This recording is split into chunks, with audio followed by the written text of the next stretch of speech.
Good day and welcome to this lecture. In this lecture, I will show you how to size the internals of a distillation column with Aspen Hysys. Now I would start with a simple introduction before we go into the details in the simulation environment.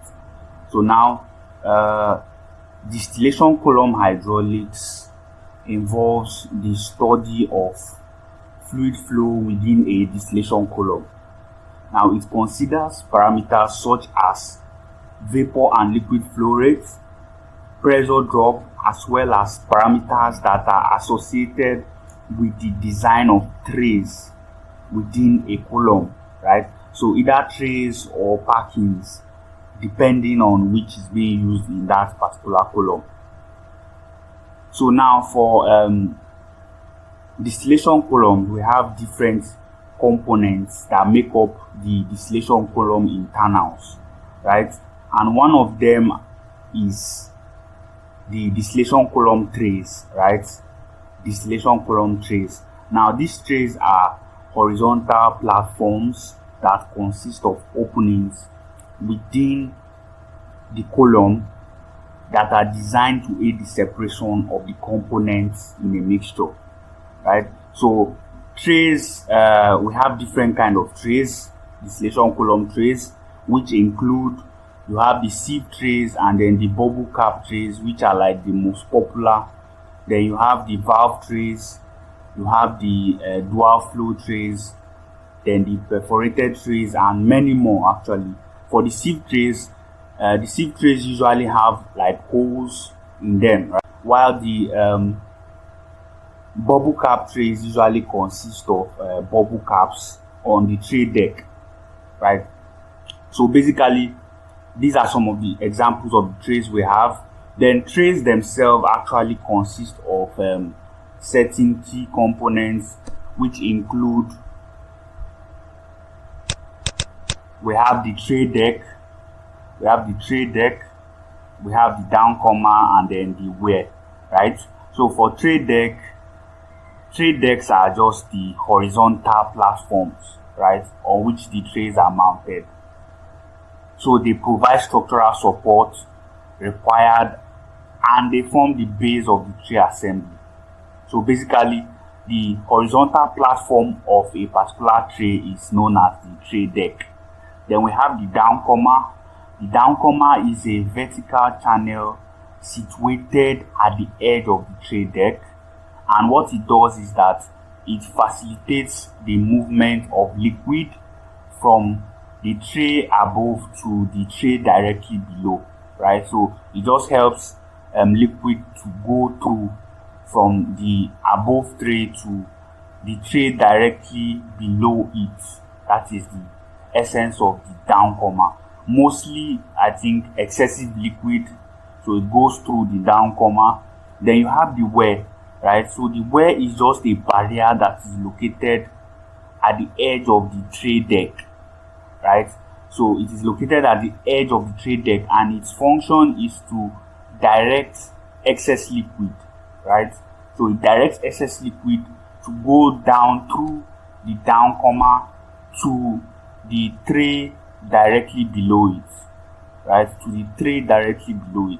That is the essence of the wear, right? So the tray is one of the types of column internal that we have. The second one is packings, right? So we have trays, then we have packings. So packings are like metal or ceramic components that are used in distillation columns to provide the required surface area for efficient vapor-liquid contact during the separation of a mixture, right? So there are typically two types of packings. So we have the structured packings and then the random packings, right? So for distillation columns, you basically either have to use a tray or a packing, depending on what you are trying to separate, right? Then other components that make up the internal of a distillation column include the distributors. So basically,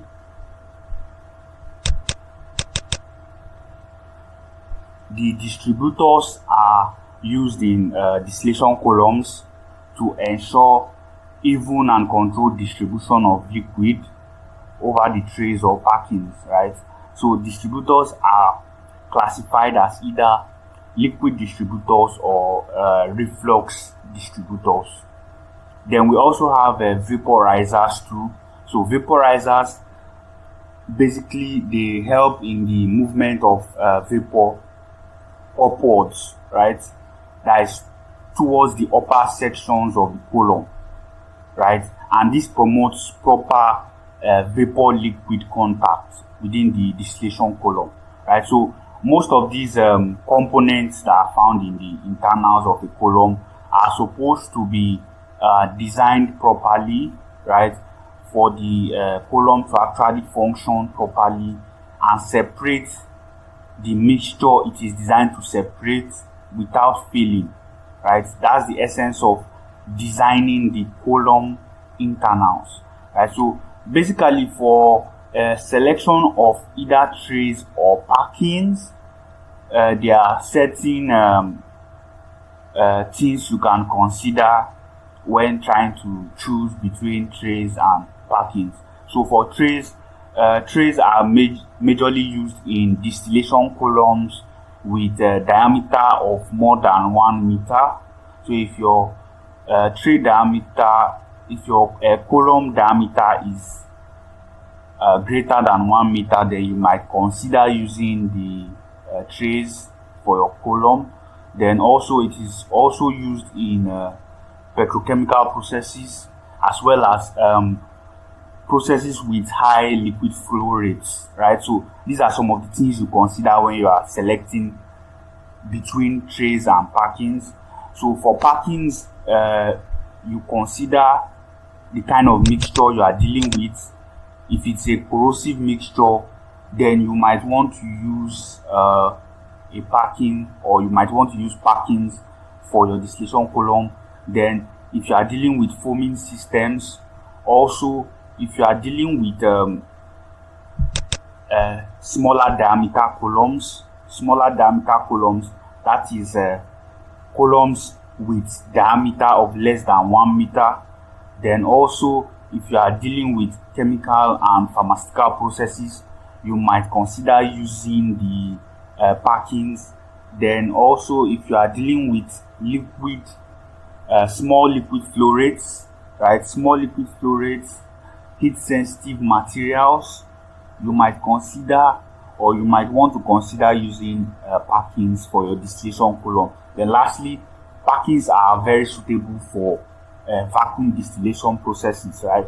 So if you are modeling a vacuum distillation process, you might want to select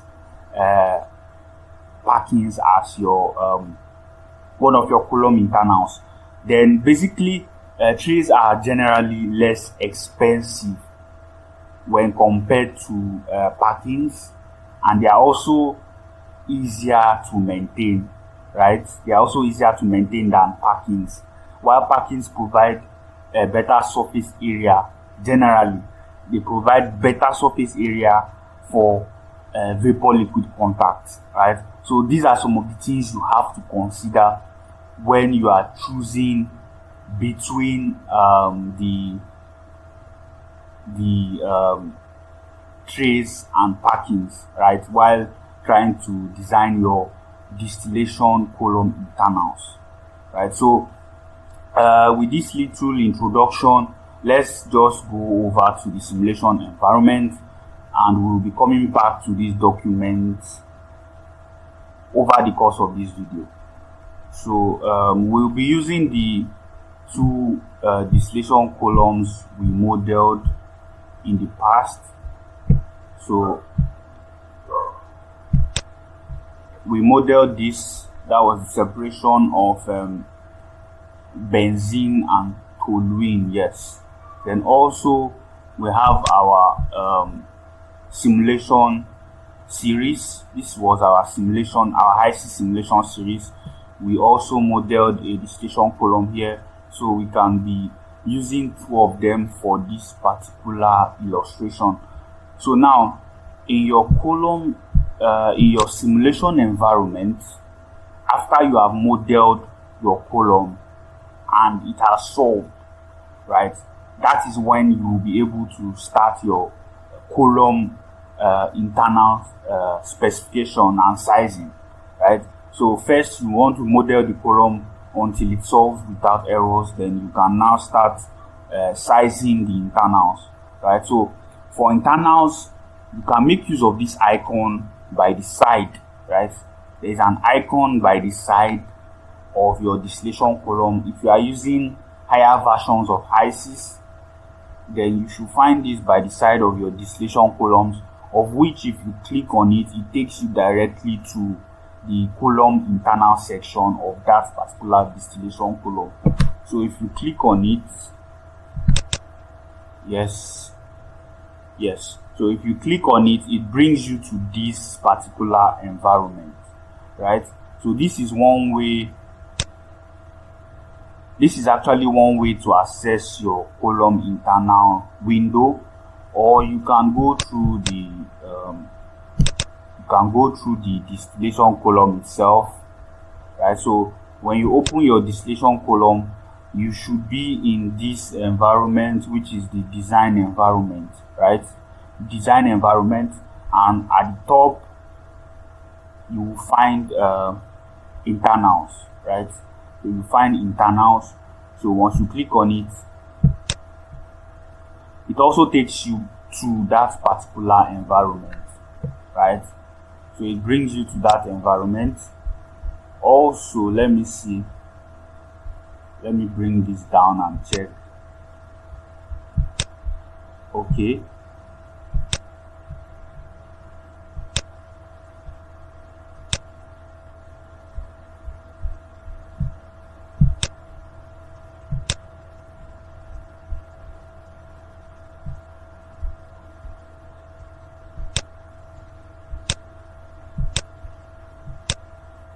all right. So basically those are the two ways to actually get into this column internal window, right? So at this point, the first thing you are supposed to do with your sizing is to divide your column into sections, right? You are expected to divide your column into sections, different sections, right? So how you can do that is to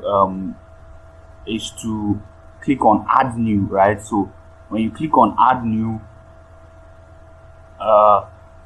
you get to create a section for your distillation column, and you get to do that individually, right? So you click on add,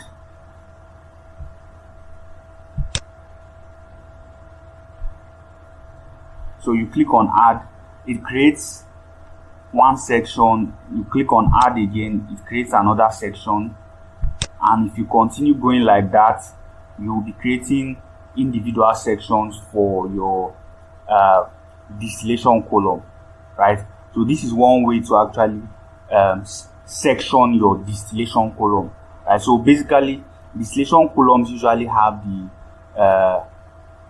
stripping and the rectification section, right? The stripping and the rectification section. So now, like I said, this is one way to actually add sections to your distillation column. Another way is to use the auto section feature. So I'll just delete this. Yes, so I want to delete. So to delete this, you can actually take this to the side. Okay, let me take it further.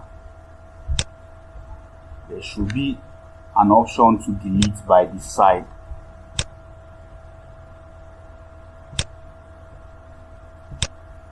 Yes, so this is what I'm looking for. So by the time you add a particular section, you can actually delete it if you want by clicking on this.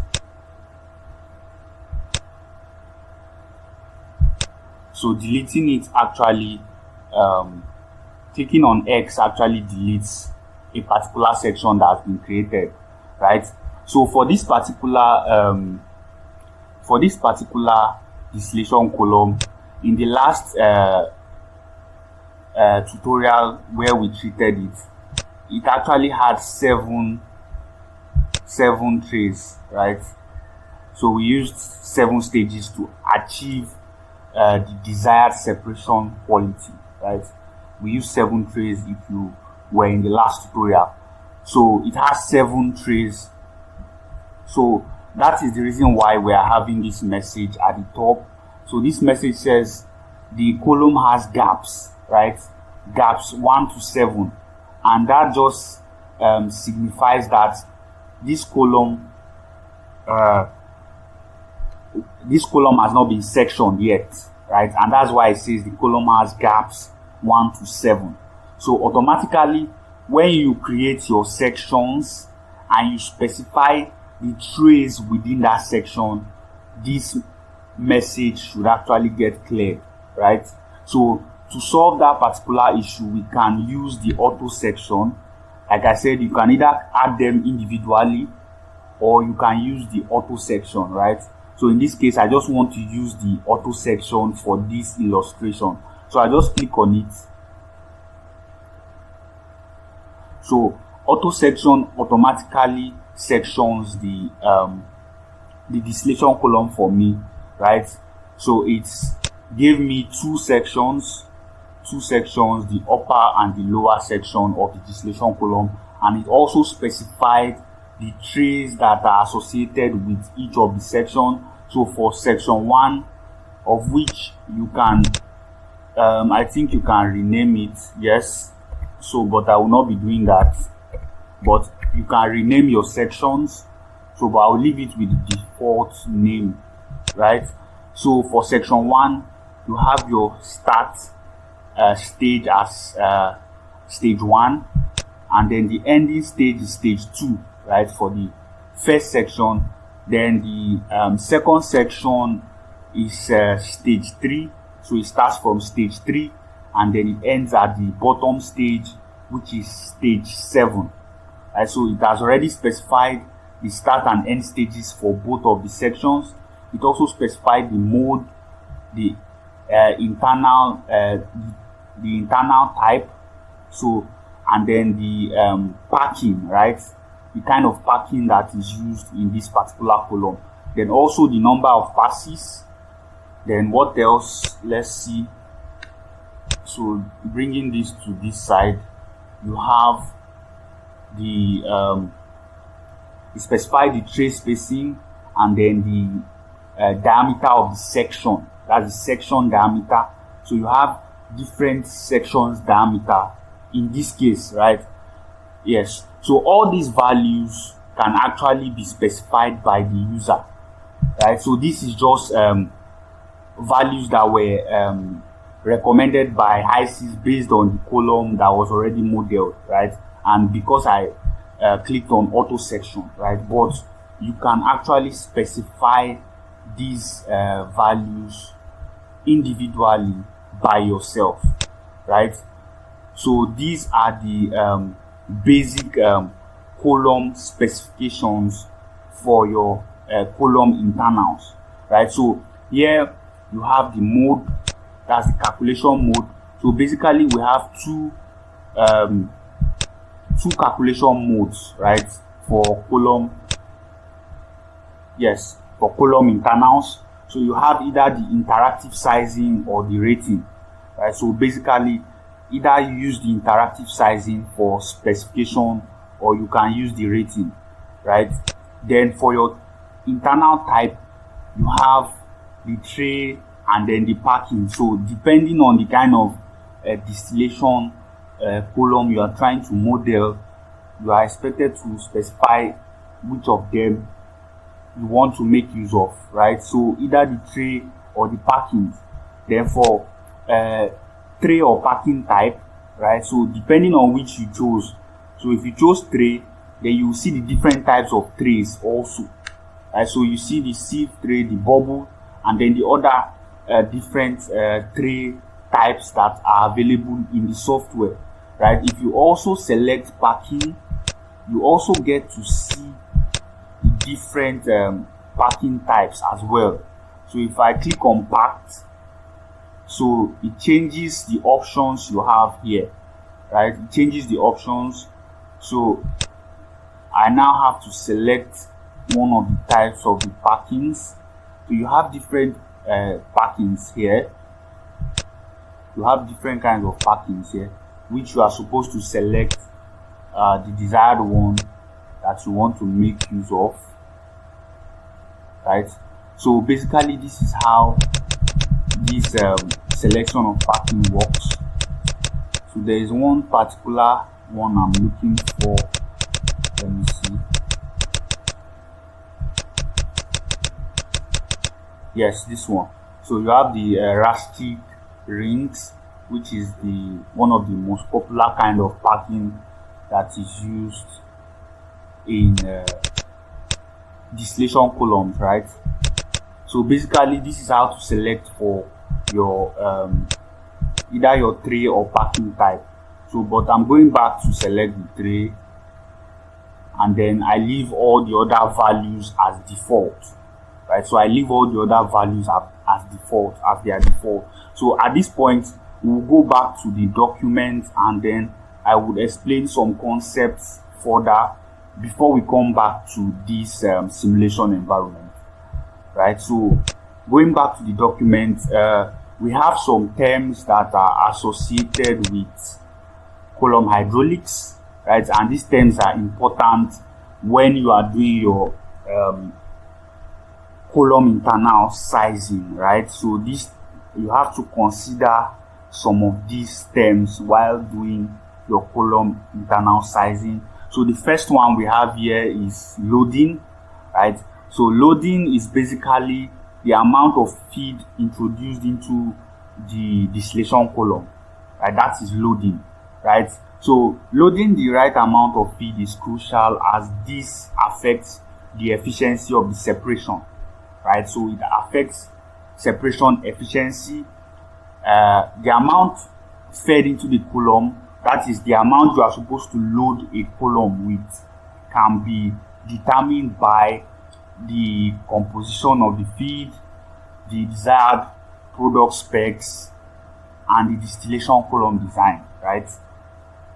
Overloading of a column can lead to reduced separation efficiency and increased pressure drops, right? So overloading can lead to reduced efficiency and increased pressure drops, while underloading can lead to the underutilization of the capacity of the column, right? So you have to size your column properly to ensure that it is loaded with the right amount, right?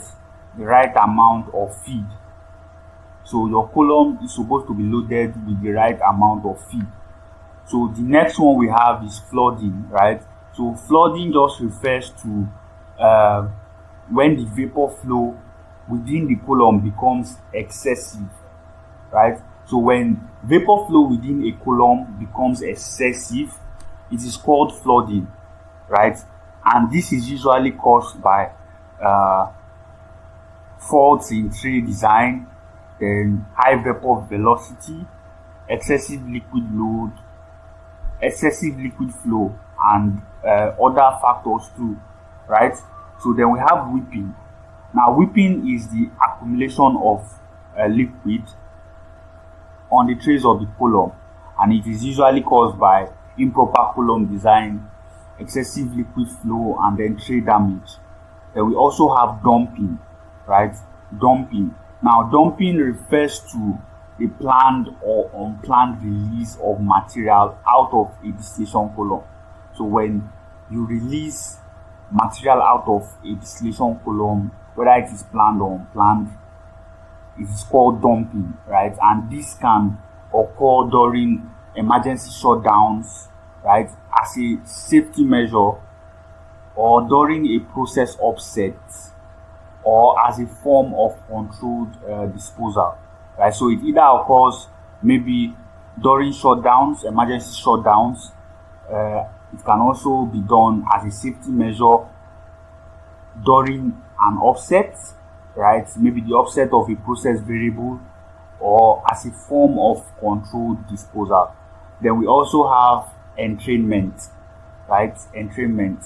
Now, entrainment is the undesired carryover of liquid by vapor stream as it rises up the column, right? So normally in distillation columns, the vapor is supposed to rise up and the liquid come down, right, to the bottom. Right? That's how it's supposed to work. But when the vapor is also moving with liquid as it goes up the column, that is actually called entrainment, right? And it is usually caused by inaccurate tray design, high vapor flow, then improper separation of the liquids from vapor phases, right? So these are some of the things that can cause entrainment in your column. Then we also have foaming, right? Foaming. Now, foaming is the undesired formation of bubbles within the distillation column.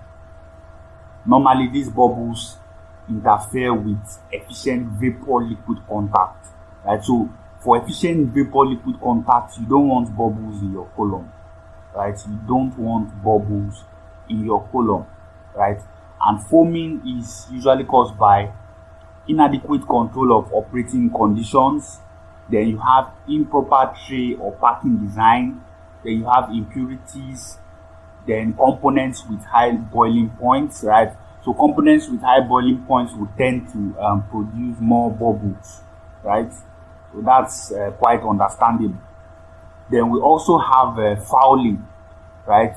So fouling refers to the accumulation of unwanted substances, right, on the surfaces of trays or packings, right? And this is not good because it leads to a decrease in heat transfer efficiency, right? A decrease in heat transfer efficiency, increased pressure drop, and an overall reduction in the efficiency of the separation, right? This is usually caused by the surface characteristics of the trays or packings, inefficient liquid distribution, vapor-liquid contact, etc. Right? So these are some of the things that might cause fouling, right? And all these terms that have been mentioned, right, are supposed to be considered during the sizing of column internals, right? So these are some of the things that you have to put into consideration, right? Because these are the things that can prevent your column from actually achieving the desired efficiency of separation or failing outrightly, right? These are the things you have to consider while sizing your column internals, and that is why I feel it is important I point them out in this particular tutorial, right? So for column hydraulics, we have a column hydraulic plot. Yeah, so we have a column hydraulic plot for column hydraulics. Now you can see this plot, which is figure 1. Now in this plot we usually have a plot of vapor velocity against the flow parameter, right? Now you have this section that is shaded, right? That is shaded within an area, right? So this section that is shaded is called the area of satisfactory operation, right? So by the time you plot this graph of vapor velocity against flow parameter, your operating line is supposed to be within this area, right? Supposed to be within your operating line, supposed to be within this area, so such that if it comes out of any other any of the sides, right, if it comes through or passes through any of the sides, then you will know that your sizing values are not accurate, right? They are not accurate. So if you plot your graph and it is coming out through this side, then you would know that flooding might occur in that particular column, right? And if it comes through this other side, you know that there might be high entrainment. And if your operating line is passing through this other edge, then you know that whipping might occur, right? So basically that's how it works. So the operating line is supposed to be within this area of satisfactory operation, right? And while doing column internal sizing in Aspen Hysys, you actually get to see this particular hydraulic plot. Yes, you get to see it for each of your trays. Yes, I believe so, each of your trays, right? So you see the operating line, and then you get to know if it actually is in good condition or not, right? So we'll be seeing that as we go further in this tutorial. All right, so basically we can now go back to the simulation environment, right? So let me expand this. So in the simulation environment, we have all of this. Now we have used the auto section to generate the sections of the column, right, for this particular column. And then you have this message that says internal input complete, right? So this message signifies that all the parameters that are supposed to be specified have been specified, and they are actually in order, right? Now, to confirm that your column is properly sized, right, and there are no errors in the values you have specified, one of the things you can do is to check the hydraulic plot. You have that at the bottom left of your screen, right? So you have view hydraulic plot. So that will give you something similar to what we have here, right? So let's check that out. So if you click on view hydraulic plots, yes, so it takes you to this environment, right? And you get the hydraulic plots for each of the trays, right? So like I said, in this particular model we had 7 trays, so you can see there are hydraulic plots for each tray, right? So this is the overview of the column, right? The overview of the column. It shows you the top tray, the bottom tray, and the feed tray. So the feed tray is tray 3, right? That's the feed tray for this particular column, right? And these are the hydraulic plots for each of the trays, right? Yes. So now if we check tray 1, now you see this is the plot of vapor flow against liquid mass flow, right? Now you see the operating line. This red line here is the operating line for this particular tray, right? And like I said, this operating line is supposed to be within the area, right? Within the area of normal operation. Let me see the word. Yes, so within the area of satisfactory operation, right? So you can see that this line does not fall outside any of these boundaries, right? You can see that the operating line doesn't fall outside any of the boundaries. So that is a sign that this particular tray is actually well designed, right? So you can check the you can click on this to show legend. So it shows you legend for each of the lines, both the continuous lines and the dotted lines, right? So it gives you the legend for each of them, right? What each of them represents, right? For better understanding of the plot. So this is where you can actually check. This is where you can actually check your column hydraulics, right? Your column hydraulics. So going back to this column internal window, now you can do individual specifications for your column sections, right? Like I said, you can do that by actually typing in these boxes, right? But if you want to do a more detailed sizing, that is a more detailed specification of a column section, what you can do is to click on view, right?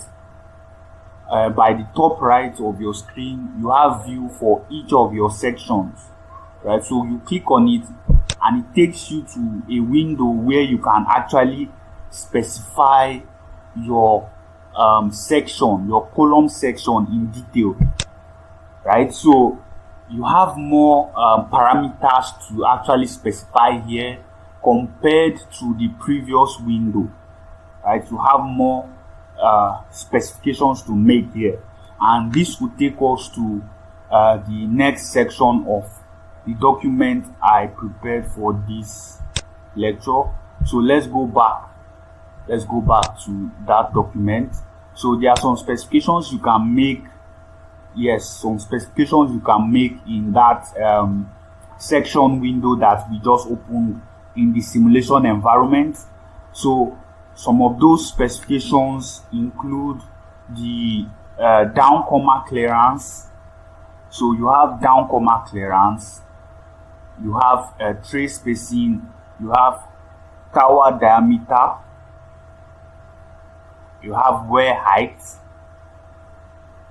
you have down comma width, then you have number of passes.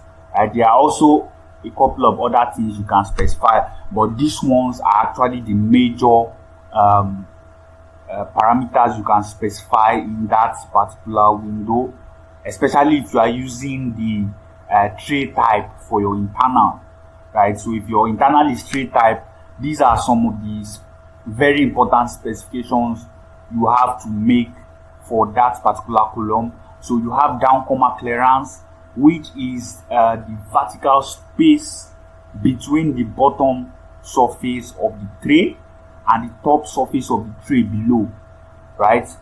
The properties of the feed mixture and desired quality of separation are to be considered when determining the down comma clearance, right? Then you have tray spacing.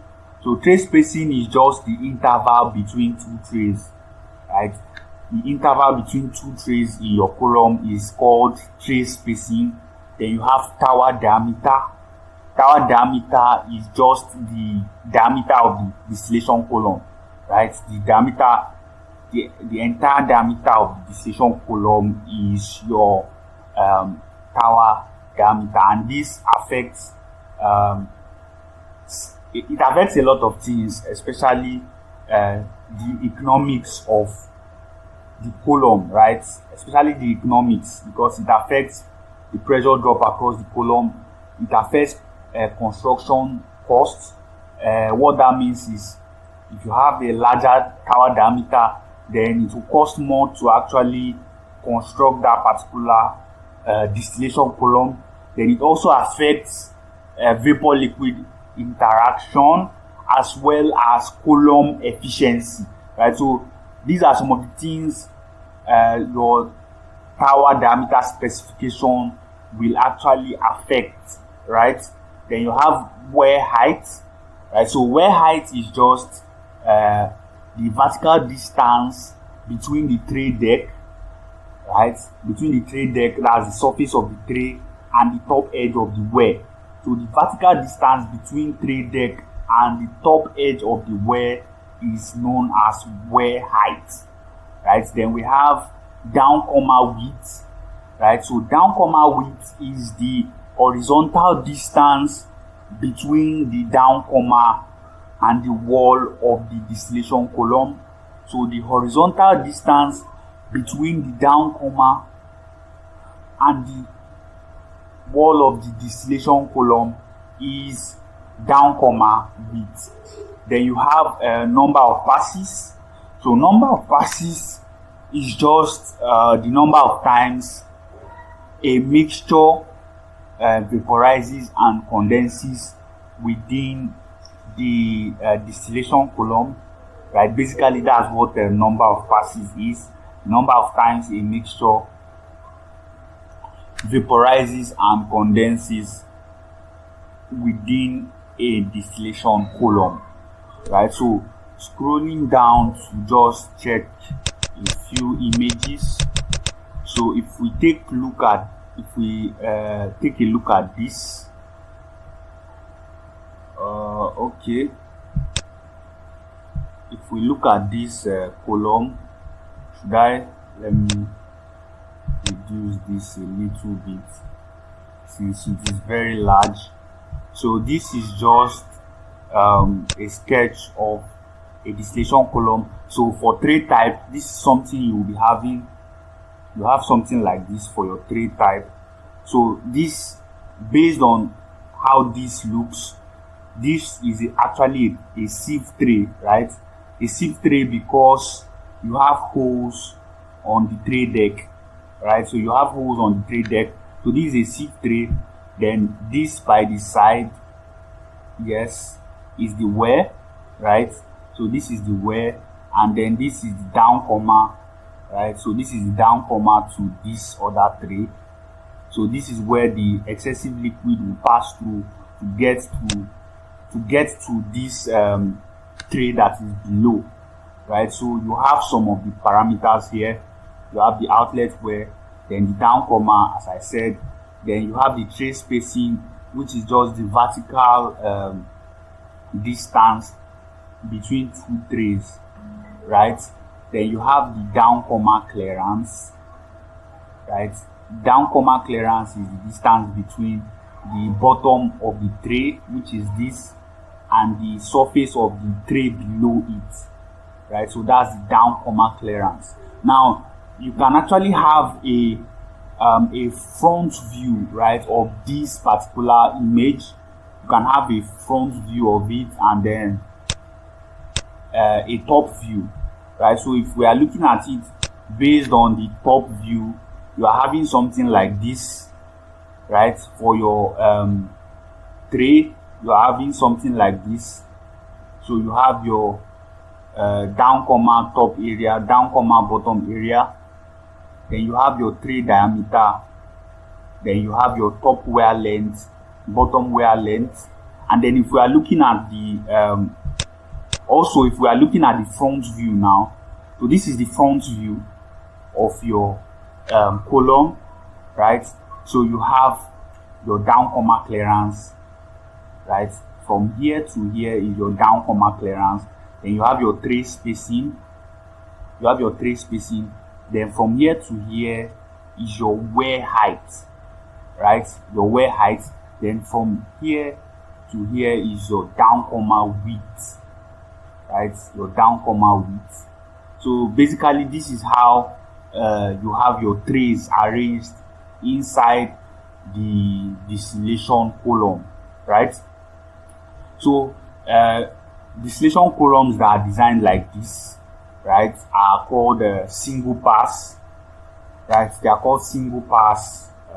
So this one has number of passes will be 1, right? For a single pass column, number of passes will be 1, right? Then you have multi-pass columns too. So we have this. We also have this diagram for multi-pass. So you have the 2-pass. So this is the 2-pass arrangement. Front view for 2-pass.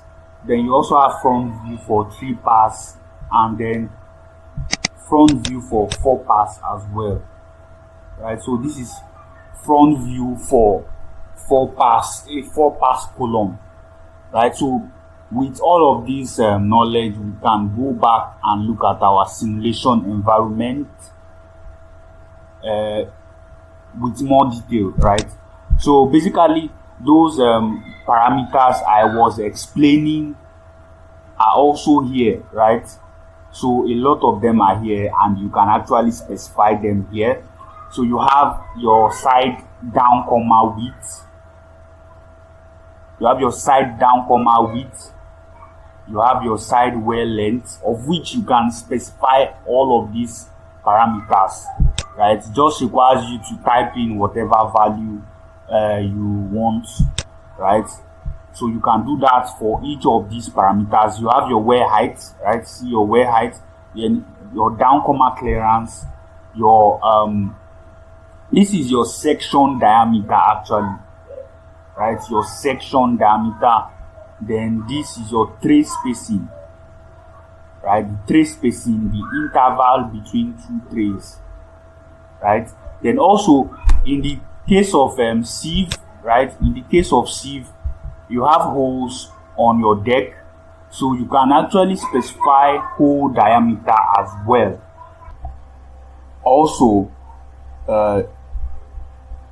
for the tray type, you can actually change to other tray types, right? And then also make specifications for that particular selected tray type, right?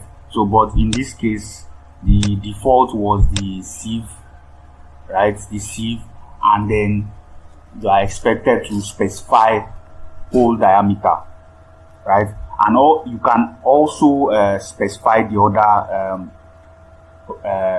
You can also make the other specifications from the previous window here, right? Like the internal type, right? You can change your internal type here, right? You can also change the mode, right? The mode of calculation. You can change it here as well if you want, right? Most of those specifications that were done in the previous window can actually be done here as well. So here you can specify the number of passes. Then you can also specify the down comma arrangement, right? So basically this is where you actually get your detailed specifications for your column internals done, right? So we can also use this knowledge that has been gotten here to try the other example, which I believe might be a bit more complex than this first one. So going by the same process, we just click on this and it takes us to the internal environment, and as you can see, it says internals input incomplete, and then it also says the column has gaps 1 to 24. That signifies that this column has 24 trays, right? 24 trays. Yeah, 24 trays. Feed stage is 12, right? 12. So let's go back to the internals. So the first thing we can do is to repeat the same procedure of using the auto section. So the auto section is just where Hysys can actually help you make certain decisions with your sizing, right? So if we still use that here, we have something like this, right? So we have something like this for this particular exercise.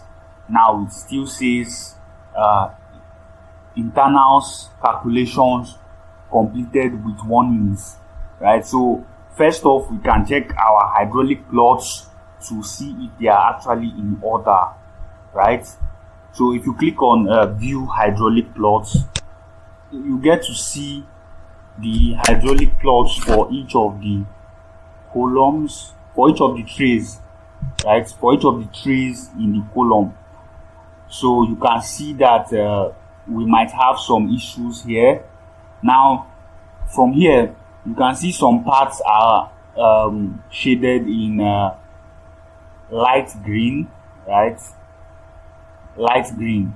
So those parts with light green signify the parts that have issues, right? So we have issues from let's say from tray 1 to about tray 11 or so.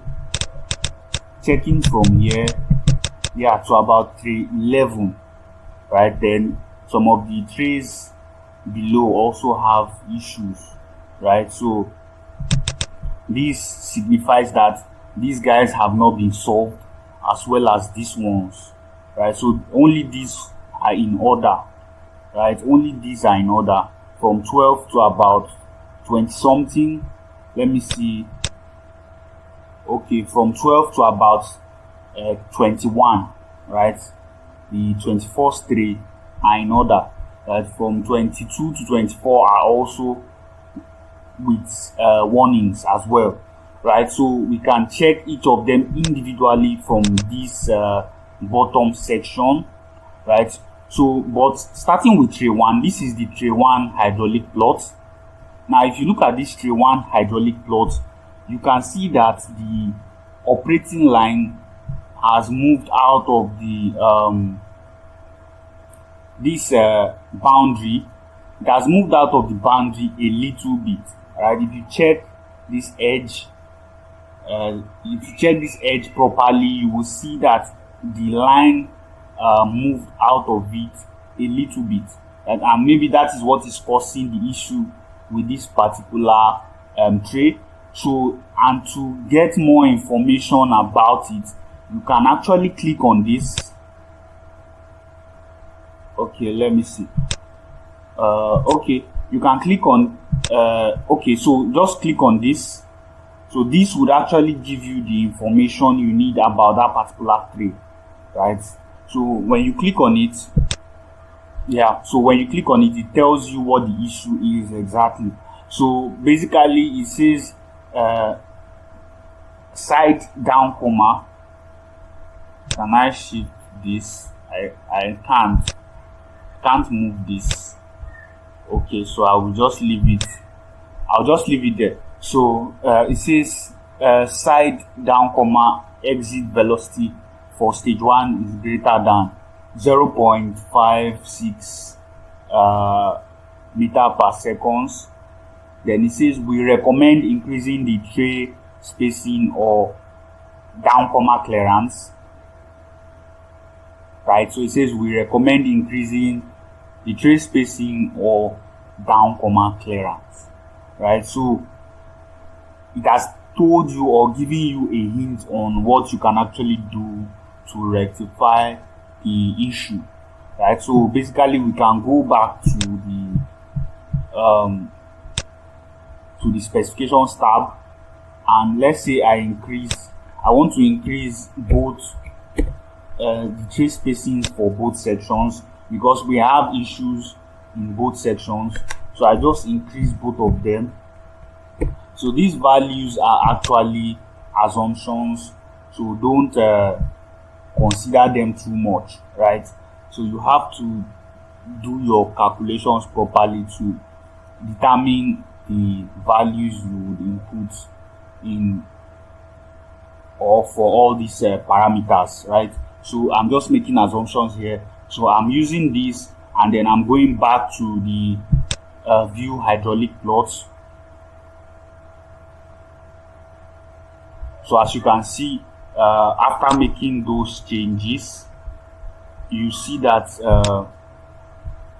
the column section now are fully dark green, right? So it means the errors have been cleared, and if you check, you wouldn't see the warning signals anymore on the trays, right? You can't see those warning signs anymore, right? And if you also check the hydraulic plot, you can now see that the position of the operating line has also changed, right? The position of the operating line is now fully within the boundaries, right? It is fully within the boundaries of the satisfactory operation area, right? So you see the operating line is actually within the boundaries. So based on that, you know that your specifications are in order at this point. So let's go back to the specification window. So but we still have this message here, right? So one way to know if your specification is in order is to check the hydraulic plots, right? So you check for you check for errors for each of your trays from the hydraulic plots. So you check and confirm that there are no warning messages here. That's one way to check, right? Another way to check is from this place here, this top right. So it says internal calculations completed with warnings, right? So it means there is a warning somewhere that has not been resolved. So we have to look out for it. And one way to do that is to click on view for each of the sections, right? Each of the column sections. So if we start with the first one, for example, you click on view. Let us magnify. Okay, so for this particular section, we have an OK message, right? So what it means is that the parameters, the values of the parameters specified here are actually all right. So we have the OK message, and you can also check this. You can check this this tab, this messages tab, right? So if there are any further errors, you would actually find it here, right? Apart from that hydraulic plot section, you also find error messages here. So if that particular section has an error message, you are likely to also find it here, right? So we don't have any messages here, so we leave this section, and then we click on view for the bottom section, right? So we click on view for the bottom section, and then we can also magnify this and then scroll down. Okay, so for this one, we can see that there is a warning, right? So this is another way to check for warnings. So apart from checking your column hydraulic plot section, you also need to check this particular section, which is your column, your column section, right? You also need to check here individually for each of the column sections to be sure that there are no warning messages. So for this one, there is a warning message here. So what you do is you scroll up and you click on messages, right? Yeah, so this now gives you the issue with this particular section, right? So this particular issue affects only this section, right? It doesn't affect the top section, section 1 of the column. It doesn't affect it. It affects, this message concerns only this particular section, right? So based on these recommendations, you would have to make adjustments to the parameters that have been specified, right, in order for this particular error message to actually clear, right? So the first one says the down comma area exceeds the 25% best practice. We recommend increasing section diameter. So Hysys is recommending increasing section diameter. Then the second one says vapor densities for tray 23, 24 exceed 12.5% of the liquid density. The system is close to a critical or pseudo-critical point. This design should be thoroughly reviewed by a column hydraulics expert.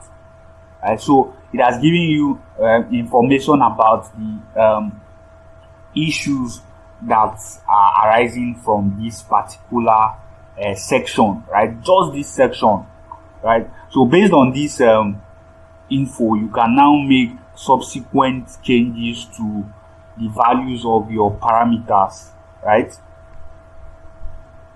So going back, let's check. Okay, let me check this. Okay, so here in this results section, the results section, you have parameters and their calculated values by the software, right? So in case you want to actually check other parameters, you have different parameters here. You have the starting and ending stage, you have tray type, you have tray spacing, you have section diameter, section height, section pressure drop, section head loss.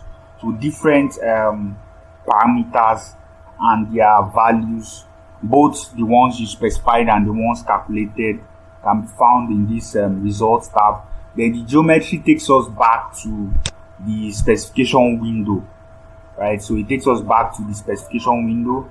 So we were here to actually check the warning message, and then geometry takes you back to where you can actually make changes to your specification, right? So basically, by the time you make adjustments to the parameters that were recommended by Hysys, these other warning messages should also clear, right? So under this geometry section, you have you have the swept backwards.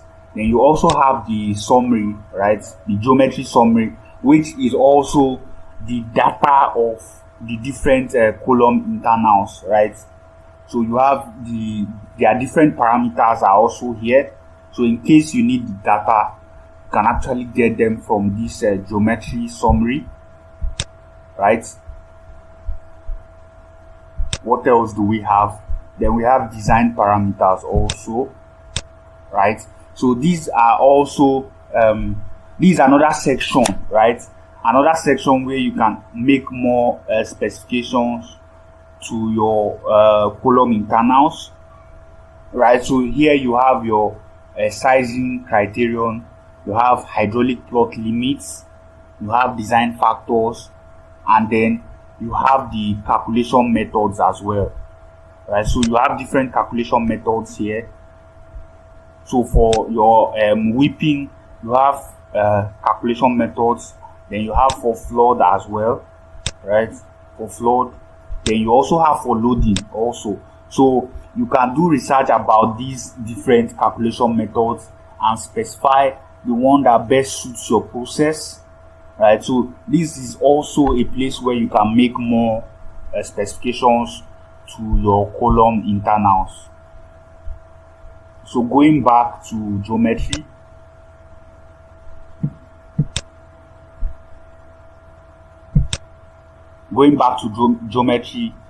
basically we have been able to touch the different aspects of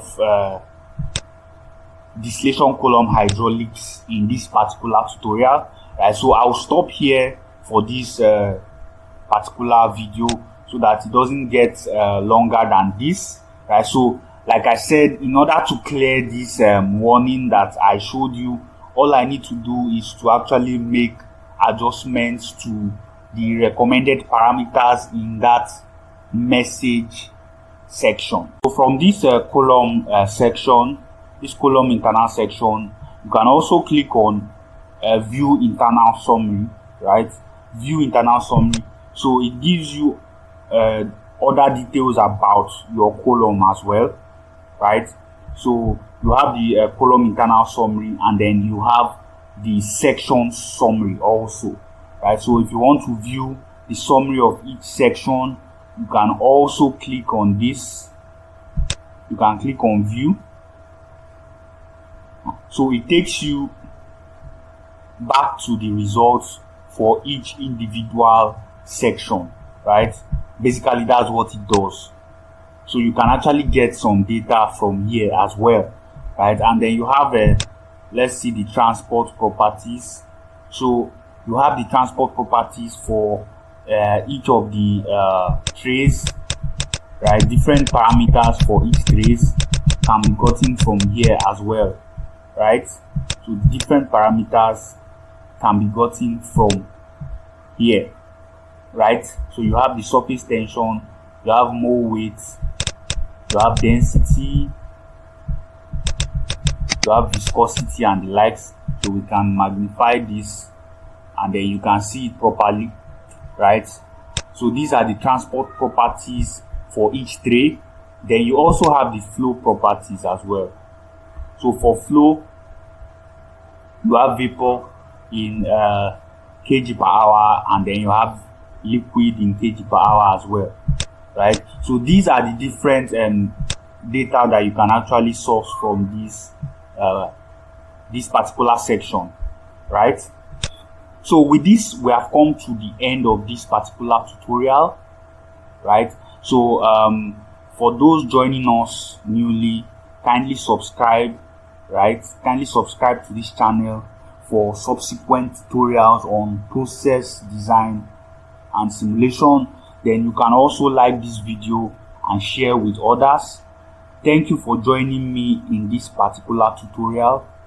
Also, if you have comments or observations on this particular video, you can actually let me know in the comment section. Thank you once again, and do have a good day.